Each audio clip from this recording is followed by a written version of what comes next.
Everyone, and welcome to our Oaklawn Hometown School District 123 Community Update for today, Wednesday, March 20th. My name is Paul Underly. I'm the proud superintendent here in School District 123, checking in for another monthly update regarding news and things happening here in Oaklawn Hometown School District 123. So we have a lot to report out. As we move away from our second trimester into our third and final trimester of the school year, a lot of things, wonderful things happening here in School District 123 that we want to make sure that our community is well aware of. So here we go to jump right in. Here is our agenda for today. We're going to talk a little bit about just some, again, great things happening. We like to take some pictures of things happening here in the district to make sure that everyone in our community is well aware of the great learning happening within each of our schools. We're going to give a little bit of a Board of Education review of some of the things and actions our board has been taking over the past month, talk a little bit about the many capital projects that are going to be happening now and this summer in District 123 to continue to optimize learning space and keep our schools highly functional, attractive, innovative, and at peak performance for teaching and learning. I'm going to talk a little bit about some good news. We thank you for our community for taking a few minutes and giving us your feedback and input on the 5 Essentials survey. That's something that we wanted to report out on. The window's much shorter. We just got about another week and a half, so if you haven't taken the 5 Essentials, please do so, but we want to give an update on that. We want to review the calendar, talk a little bit about the Illinois Assessment of Readiness. That is going to be happening the second and third week in April, and we want to make sure that our community is well aware of what that process entails.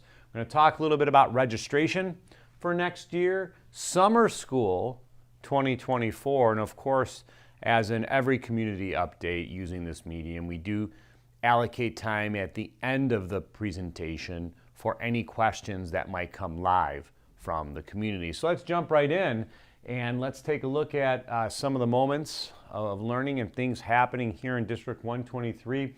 At our board meeting on Monday, we had a student council group present from Sword Elementary School regarding some of the great things that our student leaders are doing here in District 123, namely at Sword Elementary School. We had a group of 4th and 5th graders present on some of the service learning they've been involved in and ways that they are connecting the Sword Elementary School environment to the greater community. It was wonderful to see some of our students who are really empowered to be leaders and to work together to help keep their school and help make their school the best it can be. Kudos to our students.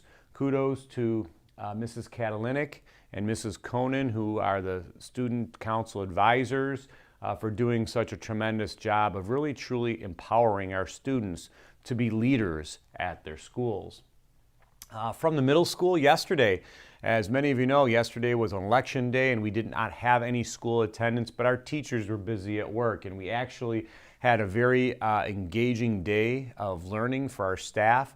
About 3/4 of our staff engaged in a wellness event at Oaklawn Hometown Middle School, where we invited in over 20 different community partners to put on a number of wellness activities and opportunities for our staff.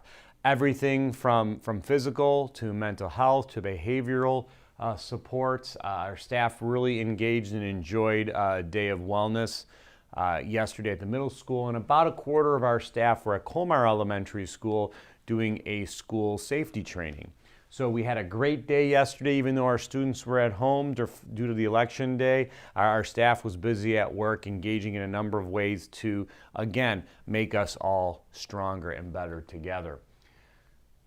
So a couple pictures from a recent Covington School Positive Behavior Assembly that took place there. This is something that we do in every one of our schools. We recognize the great things our students are doing, and we celebrate those things. So it's a good example of some winners and some students who are demonstrating positive behavior at Covington Elementary School. We have a picture here from Hannum Elementary School we see teachers, Mrs. Fitzgibbon and Ms. Tomanich, who are helping third grade students with some math work in preparation for that Illinois Assessment of Readiness, which is coming in April. So we're going to talk more about that, but here is some of the ways that we give our students confidence and we prepare them for those testing opportunities. And finally, at Hometown, we see a wonderful celebration of our PTA hosting a family dance night recently. So you can see all of our students dressed up with our families, enjoying themselves, and again, having a great connection between the school and the home is something that's valuable to us. So here's a great example of more celebrating at Hometown Elementary School. And finally, at Colmar Elementary School, we have some pictures of our second graders who are taking their science learning outside of the classroom and taking advantage of some of the recent warm weather to go outside and to do some investigations on some of the different tree species and tree life cycles in and around Colmar School property. So here's a great way that we make learning and science learning come alive to our kids and to make sure that they really understand the environment around them. And this was a great way to show some of that hands-on learning our students experience in District 123. So moving forward, regarding some information pertinent to the Board of Education and some of the things our board has been busy doing. Our board did hear a presentation on Monday night from the Sword School Student Council. The board approved the fiscal year audit report that we do annually to audit our books and our budget here in District 123. The board also approved an agreement with the Regional Office of Education to support short-term substitute teacher training here in District 123. It's a way that we're able to make sure that our guest teachers are properly trained and ready for our students, but it also affords us the opportunity to widen that gap of guest teachers in District 123. The board approved our special education Rich Lee transportation renewal and received a number of capital project updates, which we're going to get into right now. As many of you know, we are looking forward to a renovation of our administrative center here, what we call the Gaddis building in District 123, located at 93rd and Keeler. For the most part, the north and the west end of the Gaddis building is going to be completely renovated into a brand new early learning center for all of our 3- and 4-year-old students next school year.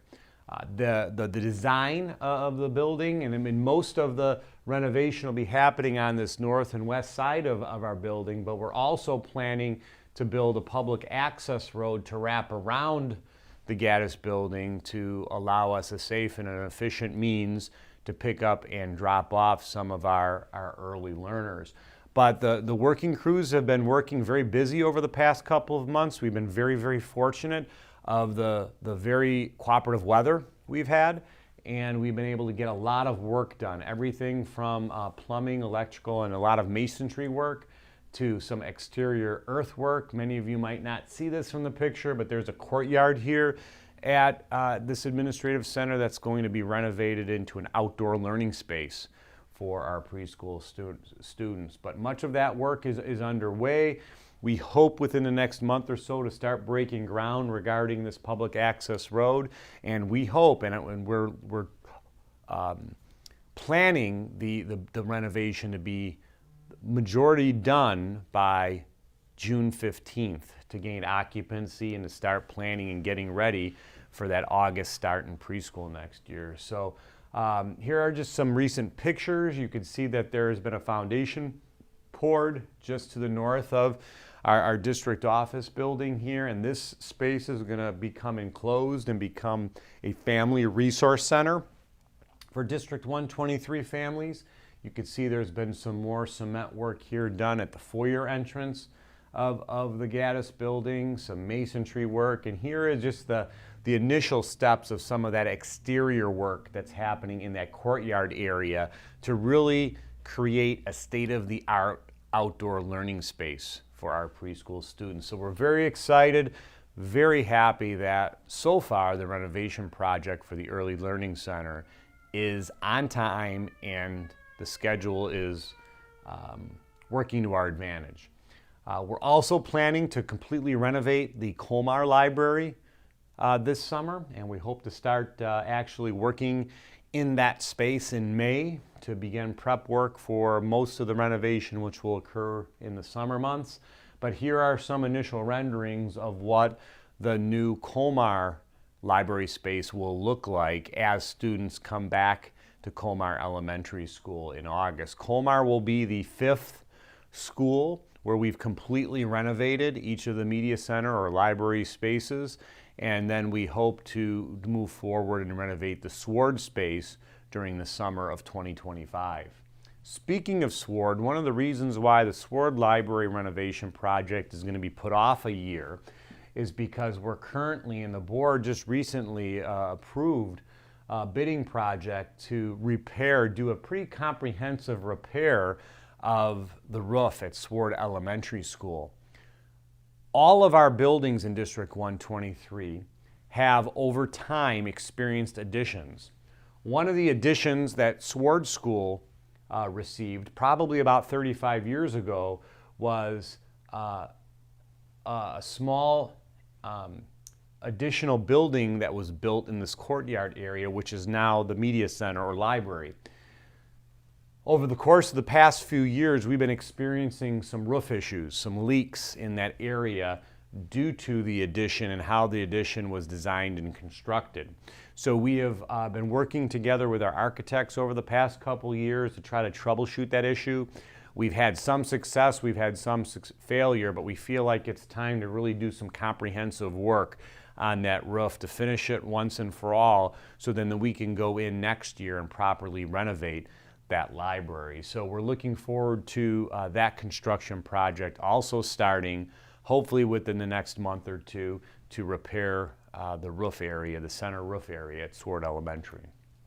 Hannum School is a school that just received their renovation of the library last summer, but we have noticed at Hannum School, Hannum's interior painting needs to be completely done again. Hannum School is a school that it's been the longest time since the interior of Hannum has been painted. As such, we need to, freshen up the internal structures of Hannum Elementary School. So over the course of this summer, the entire school interior in Hannum will be completely painted differently, from the hallways to the classrooms, the office spaces, even the multi-purpose room and gymnasium will get a fresh coat of paint at Hannum Elementary School. So we're looking forward to doing that work as well. And then finally, we have been experiencing some issues with our Covington gym floor that will require us to replace the Covington floor this summer. So here are some pictures of our beautiful gym at Covington School and the efforts we're taking in District 123 to not only optimize learning space, but to make sure that our spaces are well kept, they're orderly, they're safe, and again, they're in excellent condition for our students and staff each and every day. So a very, very busy spring and summer in store here in District 123. As we move through the spring, I know we've been talking to our community about engaging in the 5 Essentials survey, and that window for taking that state level survey began back in January and ends on March 29th. The 5 Essentials survey is important to us because it indicates 5 characteristics, qualities, or indicators that lead to improved schools. So by focusing on these 5 areas, schools and school districts could positively affect student outcomes and change. Those 5 indicators are effective leaders, collaborative teachers, involved families, supportive environments, and ambitious instruction. So what we've asked our community to do, and when I say community, I mean our community of parents, staff, and students, to take a brief survey that gives us input and feedback on these 5 indicators. And then what that does is helps us to be able to identify areas where the community feels we're strong or the community feels where we need improvement, so that we could then spend time through a leadership perspective to ensure that some of those areas that the community deems as being weak are areas that we're focusing on. So research would indicate that many schools that are considered successful, or school systems that are considered successful, are strong in at least three of these areas, and 10 times more likely to have more positive school outcomes for students. So this is a survey we take very seriously, and we look forward to getting and eliciting input from our community. And the good news is we did it, and I want to thank our entire school community. I want to thank our parents, I want to thank our staff, I want to thank our students for all spending time taking the 5 Essentials survey. As you see, we've met the requirements of 20%, 50%, and 50% in each of our categories. So what that means is when that survey is ready for production and it comes to us and the information is released in the summer, we will have access to that information and be able to not only share it with our community, but use it to plan and improve and continuously improve our school system. So thanks to everyone for taking a few minutes and giving us some input on our school system through the use of this important survey. And it's important to note that we still have time, and there is still a week and a half left. So if you haven't had a chance to fill out the 5 Essentials, please do so. And you can find it and you can gain access to it on our website by just simply visiting our website /5, and you'll be able to gain access to it. Just takes a few minutes to complete, but again, the information that we're able to garner from it is very important for our future planning. We talked last month of the Board of Education approved the calendar for the 24-25 academic year, and last month we went through it. So for anyone interested, that newly approved calendar for next school year is on the website. So feel free to access that and let us know if you have any questions. But looking at our upcoming calendar, just making sure that our community is aware, we're approaching our spring break next week. So as of Friday, we're gonna Friday at 3:30 start spring break, and that spring break will extend through Monday, April 1st. So we don't come back until Tuesday, April 2nd. So school will resume on Tuesday, April 2nd. Once we get back, that second and third week of April, roughly from April 8th to April 19th, will be our Illinois Assessment of Readiness window. This is the time when our students in each of our schools will be engaged in reading, math, and science testing from the state level. Will not be for a full 2 weeks. We're going to talk a little bit about time frames in a moment. So that's a clear misconception. Kids are not being tested for 2 weeks straight. This is just a window of time where we have to take about 5 or 6 tests, each of our students for that time block. We will have our final late start of the year on Wednesday, May 1st. No school due to Memorial Day, the Memorial Day holiday on May 27th, and then the final day of school will occur, attendance day for this current school year, on June 5th, which will be an early dismissal. So just kind of an overview of the upcoming calendar as we're thinking of calendar items. But I wanted to clarify and just share with our community just some updates regarding the Illinois Assessment of Readiness, or what we call IAR. IAR is a state assessment that assesses student achievement along with growth relative to how our students are performing in English language arts, reading and writing, and mathematics. We also do some testing at the 5th and 8th grade levels of science as well. Typically, that 2-week window affords school districts in the state of Illinois to take 2 ELA tests that together we're talking about 75 to 90 minutes, and 3 mathematics tests. So for the most part, most of our students in grades 3 through 8 will engage in about 5 or 6 tests over the duration of 2 weeks. So this is not something that's happening every day for a 2-week period. Students aren't, tested for that whole period. It's a smaller time window. But it does give us a snapshot of how our students are performing against state level norms in English language arts, mathematics, and science. It also gives us an indication of how our kids have grown over time, which is an important metric that we are very interested in. And what the IAR does for the state of Illinois is it allows for both state and federal accountability, and it also provides us our school ratings each year. We do look at the Illinois Assessment of Readiness to kind of identify, again, strengths and weaknesses we see in our achievement, and that helps us inform what we do relative to teaching and learning, and helps us prioritize different things that we're seeing in the data our kids are able to provide us. It also helps us kind of be more mindful of the curricular resources and materials that we choose, as well as how we go about staffing our schools in District 123. And it's a very transparent way to show our community how well our schools are doing and how well our students are performing on an annual basis. So the Illinois Assessment of Readiness will take place pretty much for that second and third week of April. So when we get back from spring break, every student in the district will take about 5 individual tests.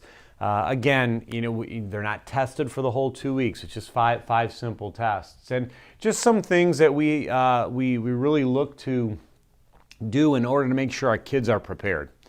We do want to make sure that our kids get a good night's rest during that IAR window. We want to make sure as much as possible they have calm mornings, low stress, they're not rushed, and everything is encouraging and positive. That's an important mindset to obtain before taking any type of standardized test.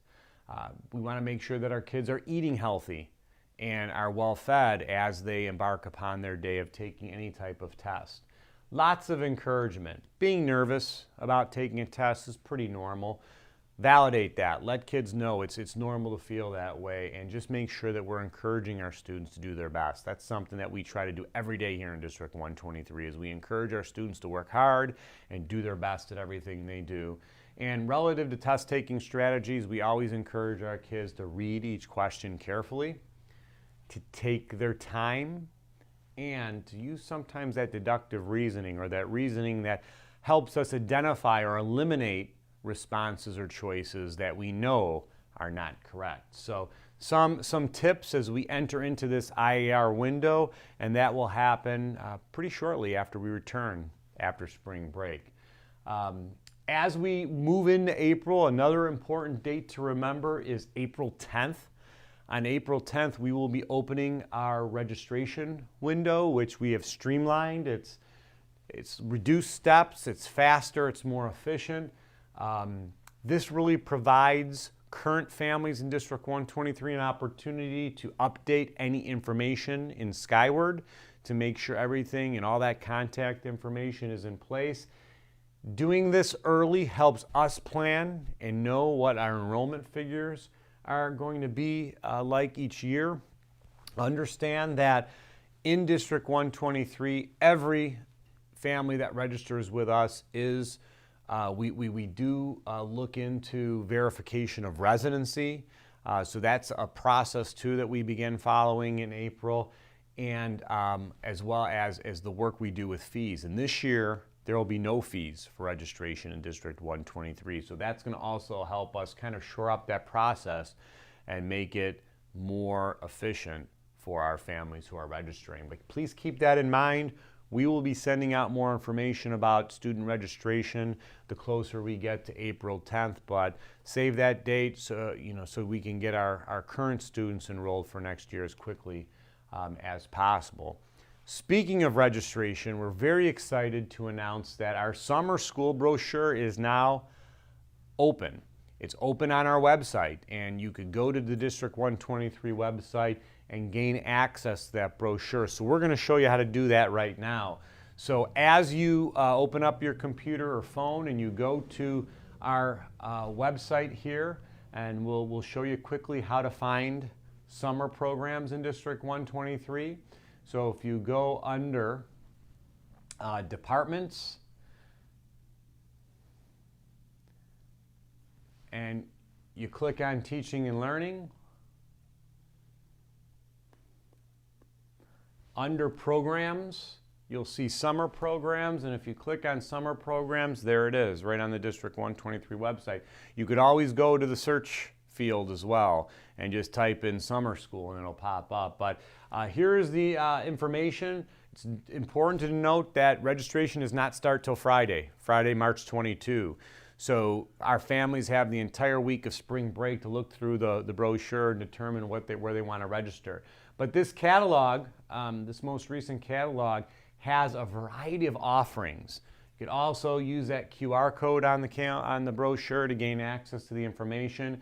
And if we just kind of open up the brochure and look at it, you'll see that we have a lot of options for our students and our families. And I want to really thank our staff for really their enthusiasm, their interest, and bringing some of their passions to the table.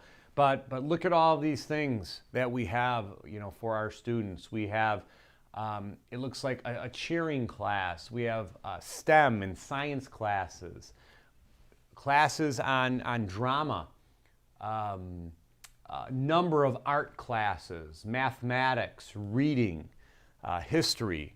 We have a lot of opportunities for our students. We also have academic classes for students who need that launch to that next grade level. If you feel like your child needs to just have a little bit more preparation in math, reading, and writing, here are the launch class choices for you to take part in. Most of these summer classes will take place at Oaklawn Hometown Middle School this year, and then our ESY program for students with disabilities will take place at Hometown Elementary School. But take a look at our brochure, get signed up. We always have a tremendous enrollment for summer learning here in District 123, and that's something that we hope to continue with the vast opportunities you'll see. So more information to come about summer school. We will be sending out information via email. I believe our principals will also be sending out information through our regular Tuesday newsletters. But just so our families know, the brochure is now live on our website, and registration will start and take place on Friday, March 22nd. So we hope to see filled classrooms this summer at Oaklawn Hometown Middle School and at Hometown Elementary School for our summer program, which is always a lot of fun for our kids and our staff and our families who take part. Another thing we wanted to mention is we do have an active District 123 podcast. We call it 123 from District 123, where we take one idea, two outcomes of that idea, and three things to discuss. We follow a 1-2-3 format. Usually our podcasts are no more than about 20 or 30 minutes long, but they just hit on topics that require more depth, more conversation. And we have two new podcasts over the past month on our website. We have our FCRN podcast, which is our Family Community Resource Network. We work really hard with partnering with the local community to bring resources to our families and to make sure that our families know that our community really works together to really support each other. And that Family Community Resource Network is a way that District 123 looks outward at our community partners, pulls them in, and gets them closer to our families. So some information on what the FCRN is and what it does and how it could help our families. And we also did a podcast on our enrichment program. We brought to the podcast some of our enrichment teachers to talk specifically about things like criteria and content and curriculum and how we go about engaging learning for some of our students who are really scoring very, very high on some of their achievement tests in math and reading. So a little bit recently about the FCRN and our enrichment programming. If you get a chance, take a listen to our podcasts. We have a number of them now on our website. If you want to learn a little bit more, a little bit deeper on some very important topics here that make up District 123. That being said, as we move into the spring season, we also start thinking about staffing and hiring for next year. And we want to make sure that everyone in our community is well aware of the various employment opportunities in District 123. We are always hiring paraprofessionals. We're looking for substitute or guest teachers, along with special educators here in District 123. So if you know anyone interested, if you are interested, please feel free to reach out to us. We're always looking for great community-centered people to work here in School District 123. As always, we encourage you, and we will continue to encourage our community to stay connected to the things we do. Get involved, participate, reach out to us with any questions, comments, or concerns. And that being said, that's going to lead us into our question segment for today. And I'm getting an indication that we do not have any questions. But as always, this is only one medium here in District 123. It's only one way we communicate with our community. So if you do have any questions or concerns, feel free to contact our schools. Feel free to contact our district office. We're always willing to hear questions from the community.